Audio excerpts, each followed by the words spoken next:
What Lift Orlando is trying to do is to rewire the escalator where it has been going downward. And our goal is to make the neighborhood a place where the escalator is moving upwards. Where by virtue of living here, showing up and doing your best, you don't have to be superhuman. You don't have to be a miracle to be able to succeed because you live in a neighborhood where you can thrive.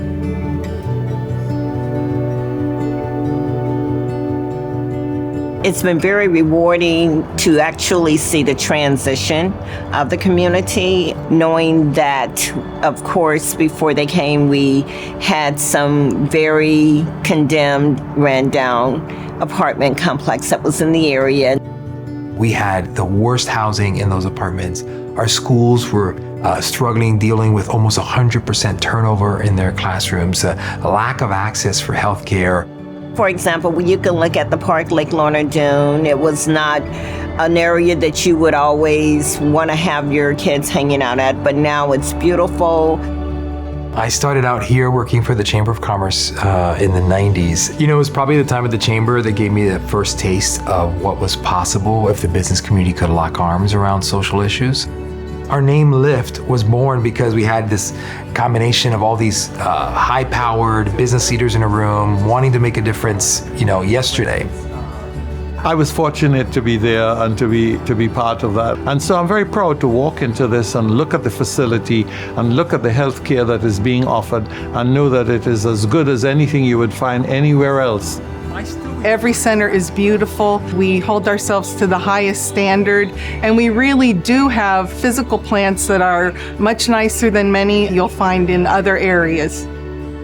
We provide pediatric care here, we provide primary care and behavioral care. The idea here was to build a building that would serve as a neighborhood living room, the kind of place where residents would have HOA meetings and gatherings and parties and celebrations, where you'd have a cafe, a third place where you could linger, have coffee, catch up with your neighbor, where folks know your name and you see people across that you know, and oh, by the way, there goes your doctor. That the healthcare would earn its credibility on the social capital of the community.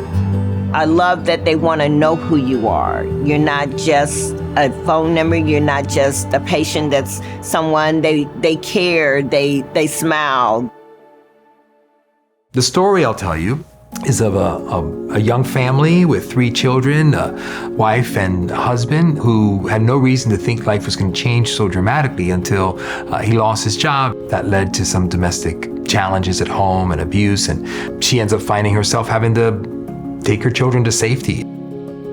I had to transition to a place called Family Promise. This is the part of the story that eats me up sometimes, because Family Promise, they house you inside of a church. You wouldn't understand it until you're in it. And you don't get it, because I was going to work, I was functioning as if nothing was happening, but I was homeless. And I started to lose hope. What's so funny about finding Pendana and West Lakes and Lyft and everything, they said, we're giving you the model apartment. I walked in there and I thought I was in a condo on South Beach. I was so excited and elated. I said, look at God sending me from the pastor's office to a 3-2 poolside apartment. And that's really where the story starts. And about 2 years after moving in, announces she's moving out because she just bought a home. There's other Yolettes out there. There's other families struggling for housing.